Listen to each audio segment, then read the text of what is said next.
ಬೀದರ್ನಲ್ಲಿ ನಿರಂತರ ಮಳೆ, ಕೆರೆ ಒಡೆದು ಜಮೀನುಗಳಿಗೆ ನುಗ್ಗಿದ ನೀರು. ನಿನ್ನೆ ರಾತ್ರಿ ಔರಾದ್ ತಾಲೂಕಿನ ಬೋಂತಿ ನಾಮಾನಾಯಕ್ ತಾಂಡಾದ ಕೆರೆ ಒಡೆದು ಅವಾಂತರ. ಅಪಾರ ಪ್ರಮಾಣದ ನೀರು ಸಂಗ್ರಹ, ಕೊಚ್ಚಿ ಹೋದ ಸುಮಾರು 40 ಎಮ್ಮೆಗಳು. ನಂದಿ ಬಿಜಲಗಾಂವ್ ಗ್ರಾಮದ ರೈತರ 40 ಎಮ್ಮೆಗಳು. ಕೆರೆಯಲ್ಲಿ ಅಪಾರ ನೀರು ಸಂಗ್ರಹ ಹಿನ್ನೆಲೆಯಲ್ಲಿ ನಿನ್ನೆ ರಾತ್ರಿ ಕೆರೆ ಒಡೆದು ಜಮೀನುಗಳಿಗೆ ನೀರು ನುಗ್ಗಿದೆ. ಜಮೀನೊಳಗಿದ್ದ ಸೋಯಾಬೀನ್, ತೊಗರಿ, ಹೆಸರು, ಉದ್ದು ನೀರು ಪಾಲಾಗಿದೆ. ನಂದಿ ಬಿಜಲಗಾಂವ್, ಬಾಬಲಗಾಂವ್, ಚಿಕ್ಲಿ, ಯು, ದಾಬಕ ಹಾಗೂ ಗಂಗನಬೀಡ ಗ್ರಾಮದ ಅನ್ನದಾತರ ಜಮೀನುಗಳಿಗೆ ನೀರು ನುಗ್ಗಿದೆ.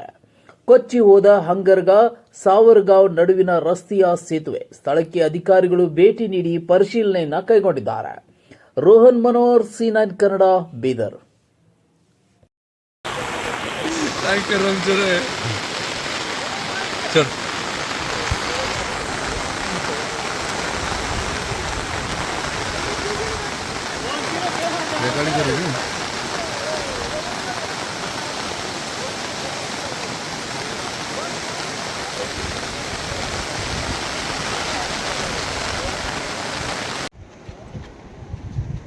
यहाँ से इसको चिखली जाता है सीधा महाराष्ट्र कनेक्ट आता सर इकडे मुंबई.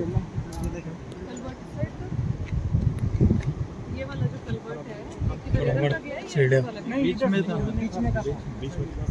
साइड में था.